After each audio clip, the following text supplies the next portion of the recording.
So another episode of WandaVision and yet another breakdown where there's quite a lot to go over, especially with those ending reveals. I believe for the first time during WandaVision we actually got a post-credit scene, and if ever we've said that the mystery deepens after an episode, well, it most certainly got a lot deeper after this one, because with more answers, we kind of get more questions, even with some of these answers that a lot of us have predicted for a long time. Some fans out there may have been like, oh no, that's too obvious. Well, one of them we definitely got right, but I still feel like there's a little bit more to this Agatha Harkness. What book exactly was that at the end? Was it the Darkhold or something else? Either way, guys, we've got a lot to go over, so I'm going to get into it straight away. So this episode with Wanda, it was kind of the situation of where she's kind of over it in a way, but she's also just feeling out of control. And what I loved most about that aspect of her mentality in this week's episode is that it was reflecting in the furniture. We had Billy and Tommy's game controllers. They just kept changing time error all the way up until Uno, and the whole breaking the fourth wall title of this episode, technically actually done in the Malcolm in the Middle episode last week with the kids. But we also had Wanda talking to us about fear getting the best of us and how she was intentionally expanding the borders of the false world that she created. Everything was more or less just a little bit out of whack this episode, especially due to the events of last week's episode right at the end. This time round, Wanda kind of needed to recharge by having a day to herself. And that couldn't be more true, because I don't think we actually get any vision with Wanda this episode, which is kind of just like how the introduction definitely foreshadowed the rest of the episode, where we had the typical kind of WandaVision intro, but it was all just Wanda. I mean, right at the end you had WandaVision, because of course this is still WandaVision, but that should really tell you that Wanda kind of needs a little bit of alone time. Plus, things between her and Vision haven't been the best since he was kind of asking questions, and then, oh, lo and behold, he tries to get out of Westview. Yeah, Wanda's kind of done for now. So we will get to the more juicy stuff towards that very interesting end of the episode, but we did have the kids at the beginning of the episode say that last night Uncle P said that thing about re-killing Dad, and then we had Wanda say, don't believe anything that man said, he's not your uncle. When the kids asked who he was, she kind of didn't answer, but that is something I kind of wanted to get your minds talking about already, because you could propose the theory that Agatha really did conjure him, but you could also say maybe not. What if it does lend itself to something bigger, especially with that post-credit scene where Quicksilver turned up to kind of surprise Monica out of nowhere. Now, without looking at any spoilers, I knew from these following scenes that stuff was going to get revealed this episode, especially with how weird Agnes was acting. When she was just standing there with Billy and Tommy and she was like, I promise I won't bite, and then she did that like weird look into the camera, and then you had one of the kids just kind of looking up at her very weird. And of course, with all the theories surrounding Agnes or being Agatha Harkness, or whether she is Agatha Harkness and she's a good Agatha Harkness, or if she's like working on behalf of Nightmare or Mephisto, I knew when she was just, you know, hugging the twins like that. Yeah, like I'm not one of those people trying to say Mephisto this or Mephisto that or Mephisto this, but I knew when it comes to the twins and what they could be doing in this series, and the twins were going off with her for the episode, it definitely didn't spell anything good to me, at least. But we can't forget about Monica and Agent Wu as well, and we also got the lead picked up from last week's episode with Darcy trying to crack into Hayward's firewall because there was something big behind that. And this is the kind of stuff where I've got a feeling people will say, oh, this was predictable, or even like the Agnes thing being Agatha Harkness. We could learn something more to whatever Hayward was doing, but for now it does seem indeed that through all of these R&D reports, and as soon as I heard R&D, research and development, I was like, yeah, we all know what they're doing, and that is of course trying to bring Vision back online, with the project being codename Cataract. This explains why he was so focused on tracking Vision within Westview, and even I think most people kind of caught onto this when he was walking Monica back for the first time after 5 years because of the blip,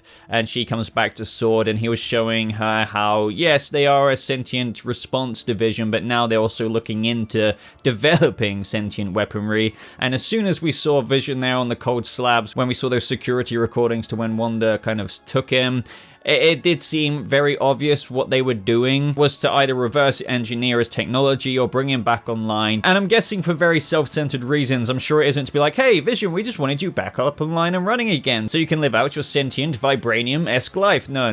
They wanted to utilize him, weaponize him, and use him for their own, I guess, defensive measures. I'm just wondering if there is anything beyond Director Hayward here other than his paranoia that seems to have flared up after the 5 years that was apparently impossible to just keep the light on in those 5 years has really driven him to a point of where, well, they were doing what they were doing at the top secret sword base through trying to bring Vision back online, and I'm guessing through the paranoia of what threats may be out there, like Thanos level scared citizens of Earth up until this point. So I could kind of get their motive, but do you think there's anything else to Director Hayward here other than just this Vision project that he wants to see through and through, or do you think that's it? But hey, with Monica, this has also been a long time coming. This is what I mean. I wanted to preface the predictable parts of it, because I think we could all see some of these parts coming. Now with Monica, it's a good thing that she's got some people loyal to her, one of them being Major Goodner, who has prepared that sword-breaching car, if you will, to the specs of what she wanted to get through the barrier. Now she gets suited up to go through the barrier, but it doesn't exactly work out as it was supposed to. This kind of sword battering ram of a space rover just gets kind of caught up in the barrier itself. Ultimately here, the density matches the rover. It ultimately rejects it, kind of leaving it half transformed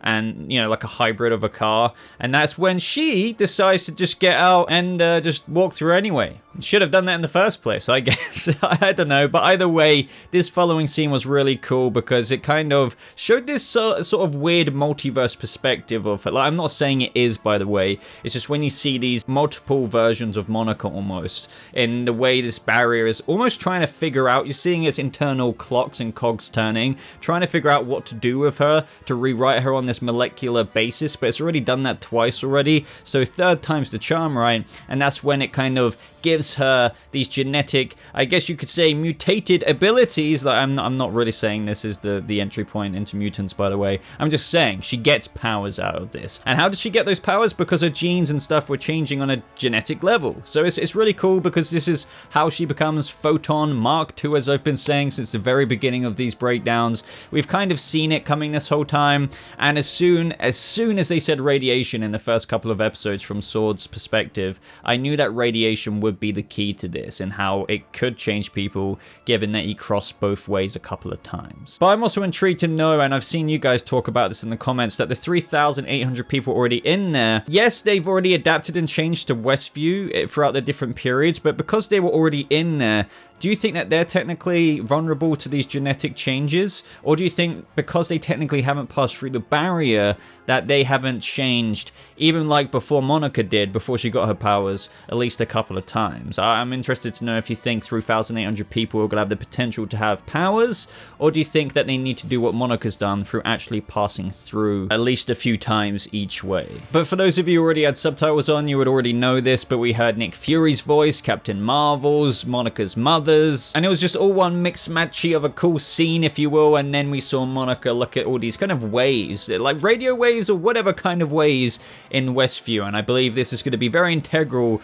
to her figuring out how to potentially stop what Wanda is doing here, maybe through identifying the resonating part of Westview that maybe she might need to mess up, and I believe the waves will show that potentially through a beacon. What about Vision this episode? So he wakes up in his little fetal position that he was in at the end of last episode, in the grass of the new circus area of Westview, where the sword agents and their kind of HQ, if you will, got turned into different things, like these tents, the hot air balloons, the flagpoles. Vision initially gets mistaken for a clown, but then quickly identifies Darcy, who is also, I find interestingly, the escape artist. Vision tries to reach out to Darcy, of whom he felt like there was an unspoken understanding between them both. Now, first of all, with these scenes, I liked how Vision's first questions were of his children and if they will be safe, and who is that imposter Pietro. So like, they were really trying to set up a few times this episode that Pietro like isn't necessarily the Peter, or the Evan Peters Peter, if you will, or even a Pietro plucked from another reality. It seemed like from these seeds being planted that maybe he really is, he is an imposter, quite literally. And there were some things that I didn't necessarily expect for Vision to go through so quickly. So he's now completely all up to date, and I love how level-headed he is, because he could just freak out,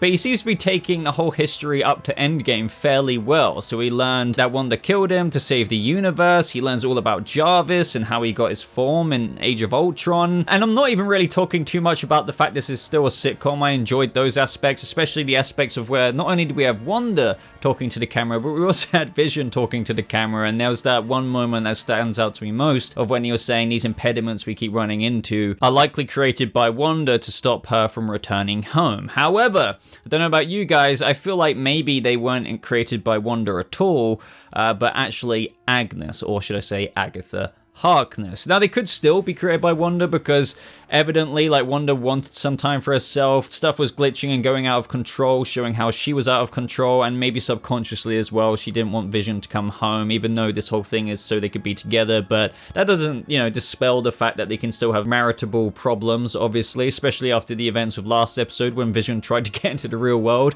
But I'm still more inclined to think that this was Agnes, or should I say Agatha, sending those roadblocks in to stop Vision from coming back, because, well, like, you know, everything's, well, not everything, but a lot has been revealed now, especially with those ending scenes. We got more scenes from Wanda talking about how everything's falling apart. She was questioning and doesn't understand why it's happening, why she can't fix it, and then she got asked, maybe, do you think this is what you deserve? And she was just like, wait, what? You're not supposed to talk. And all of this just ties into what I was talking about earlier. The same thing with that antidepressants advert. Do you want something that works to anchor you back to your reality, or the reality of your choice, which is very obvious to what Wanda is doing. This is completely the reality of her choice. However, I felt like the side effects of these Nexus antidepressive tablets were kind of foreshadowing the future up until the last episode of this season. So the side effects went as follows: feeling your feelings, confronting your truth, seizing your destiny, and possibly then more depression. So it's just like, you could argue those chain of events, or should I say of the side effects of these tablets, you could argue once Wanda confronts her truth with Vision and maybe comes to terms with everything that's going on and maybe how she'll have to let him go, she then seizes her destiny, but then possibly comes more depression.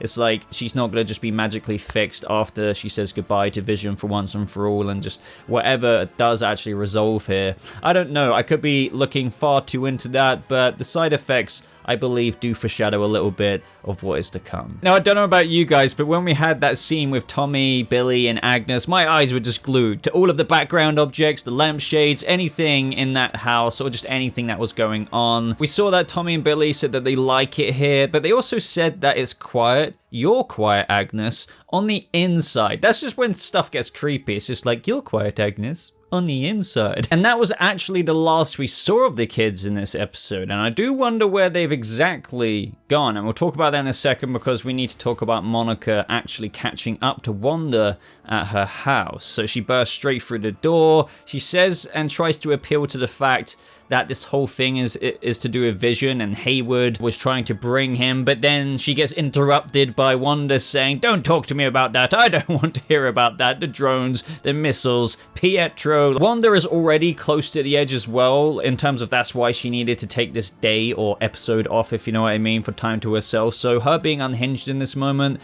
wasn't remotely surprising to me, because she said, all you do is lie, and she tried to slam Monica into the ground, which would have hurt, to be honest. Like, she was already bordering villainy there, because technically if she didn't have her photon powers, that would have potentially really hurt. Imagine being slammed to the ground with some force behind you, a magical force. But Monica actually uses her powers to kind of shock absorb the landing, which was really cool. And then Monica actually points out that the only lies I've told are the ones that you put in my mouth. And obviously she's referring to her time as Geraldine there. Wanda flexes like, be careful what you say to me, but then Monica calls her on a bluff, like as if like she was gonna hurt her, because she can kind of tell that Wanda wouldn't actually hurt her, even though she already kind of tried to. Just as Monica might have been able to get to Wanda by saying, I've lost someone too, I understand the pain, that whole cliche kind of, it doesn't have to be this way, come back to the light kind of thing.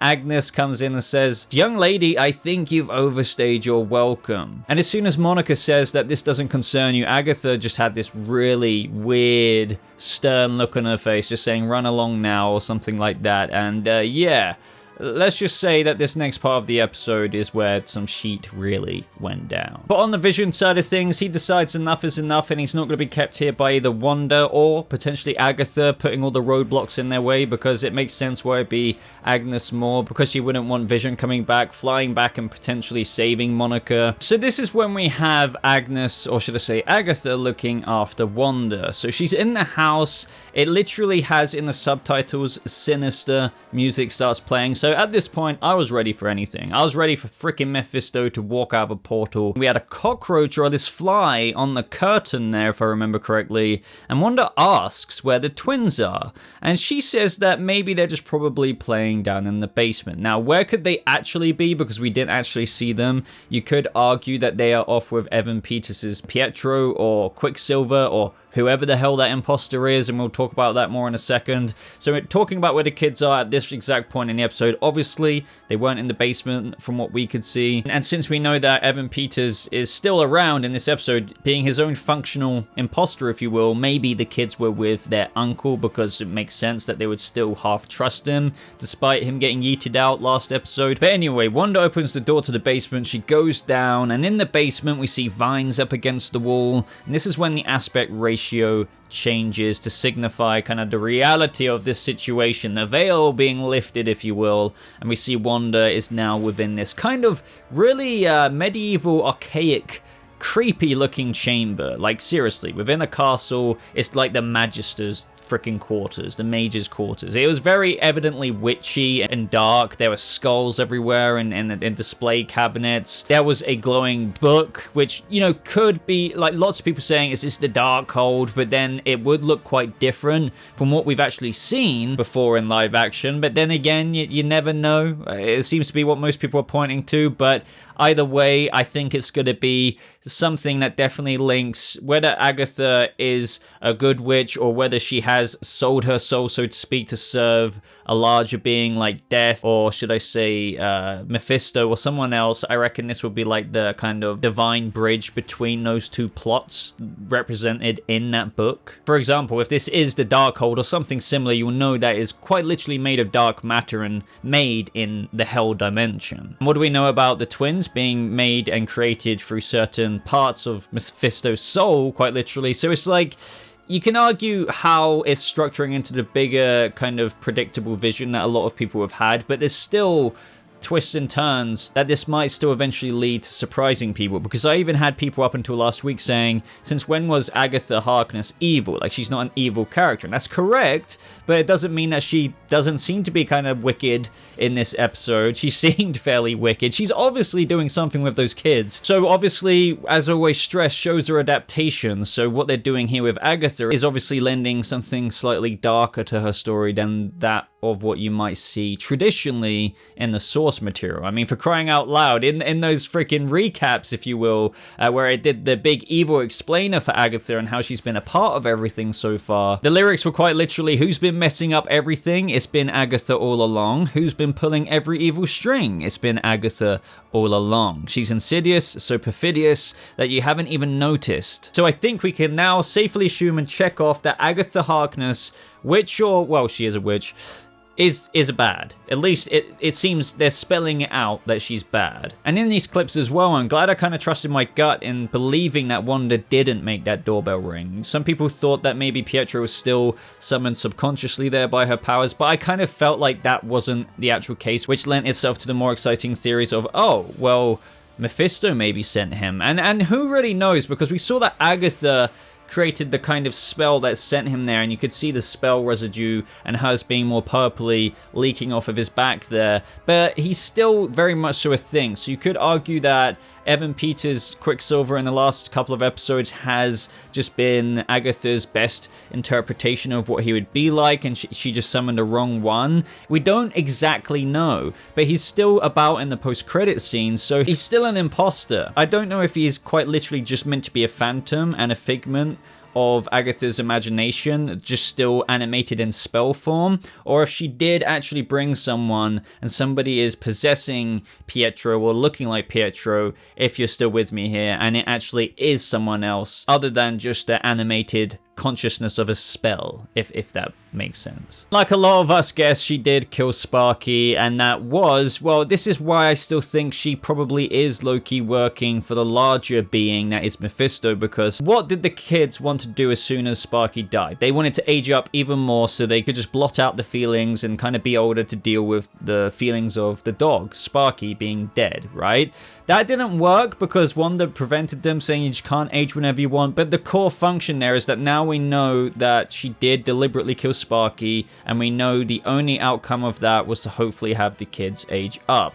Why would she want the kids to age up? So Mephisto can kind of reabsorb them and come to full fruition. All I'm saying is that the theory of Agatha being a witch is now confirmed, but not the witch she's traditionally like in the source material, but what many fans are saying and how she could be an agent of Mephisto's. Yes, I'm still saying Mephisto, who isn't at this point in time, but she could be trying to bring him in from his dimension into this plane through the kids, and this is something that you've all known about for weeks now because we've been talking about it, but it seems more evident now than ever that this isn't just her being like, oh look, I'm a solo witch being evil for evil's sake. She is 100% helping someone or something else. That's undoubtedly happening at this point. Right now, the kids, where are they? Well, let's jump to the after credits scene. We have Monica opening up the side cellar doors of the house, and we see that she can kind of see those same waves, those magical waves going through the vines that Wanda couldn't see. When Wanda was walking through to that kind of weird crypty kind of place, she just saw the vines. She didn't see any of that purpley kind of magic-y kind of energy going through it. But Monica can actually see that and identify where that is going, or that maybe where the source of it is coming from. So I think, going back to what I said earlier, maybe Monica can identify the spring of the source that might disrupt all of this together, because maybe Agatha is really helping this whole nightmare continue. And sure, you could say that Norm saying you have to stop her could have been referencing to Wanda those few episodes ago when we had Vision snap Norm out of it, but some people were thinking that the pain in Norm's head could have actually been from Agatha, and it's just like, what if that is the case as well? But either way, after Monica looking at the kind of energy going through the veins there, we had Evan Peters kind of turn up saying Snooper's gonna snoop, and I'm guessing she might get knocked out or something there and then, and you can guess that she's gonna be captured or something like that. But either way, whatever is going on with her, whatever's going to go on with Wanda there, we have Vision currently flying his way back into town, and I'm guessing he's going to get one of them free, maybe Monica to spring, something like that. This is where anyone's speculation can pass, but you have to think that Evan Peters, imposter of a Pietro there, wouldn't have just been like, hey, yeah, go along your way. He probably would have put her unconscious or something like that, and then took her to the crypt. But then you have to think, what's going on with Wanda? Is she really just going to be like, okay, like, let's just talk about this? Or is she going to try and, like, use some of her powers? But is Agatha just going to flex saying, ha, you know, you don't scare me with your powers. I am Agatha Harkness of all people, but also I am linked to a much higher plane of existence being such as this person, also giving me juiced up powers. Who knows? What if Agatha doesn't even fear Wanda, which is why it takes Wanda, Vision, and Monica to potentially overcome whatever is coming in the next couple of episodes. I could talk about this kind of speculation for absolutely forever, but one thing is for sure, I think that book is very suspicious. I don't know if it's the Darkhold itself, because that's a bit confusing with representation so far in live action, like Agents of S.H.I.E.L.D. and stuff, but then again, I think it is, no matter what it is, crucial to her link to whatever is on this other side of a dimensional barrier of who she's trying to get through. Maybe that is Mephisto or one of the other beings who are potentially rumored to be coming into the show through fan theories. But then again, it really might not be so predictable. It may seem like we've got a lot of the pieces of the puzzle here, and it may seem that Agatha is obviously doing something, and maybe something larger than herself, but what if it's completely not related to Mephisto? Like, I would love to know your ideas down in the comments below. Yes, we've had a veil, like, unveiled, if you will, and we can see the Witches Lair now. We can see this mysterious book here.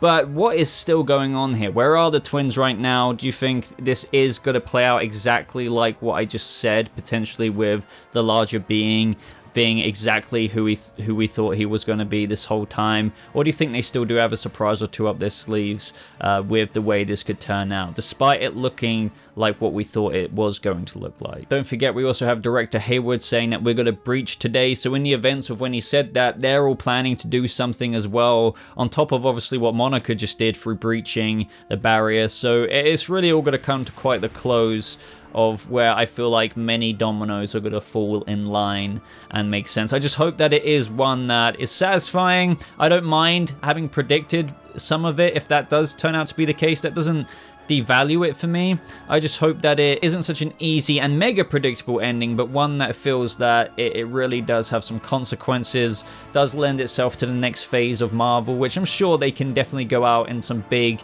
stylized ways with some of the most predicted ones that we've all speculated about, and ultimately maybe even bittersweet with the loss and acceptance of Vision's departure maybe. But hey, I'm really enjoying it. It's crazy how it's all coming to a close now with only a couple of episodes left, but of course let me know all of your thoughts and theories down in the comments below. I want to say thank you so much for watching these reviews and breakdowns. I really love talking about this with you guys and just you guys seeing what I have to say about it. It's just really fun reading every single one of your comments. If you did get this far, type in the comments Aggie Agatha just to prove that you did get this far, and that would be amazing. But other than that, check out the top pinned comment. There are links to my Discord server, my social media like Twitter. But thank you so much for watching. Hope you all have a lovely rest of your day, and I'll see you WandaVisionies in the next video. Goodbye.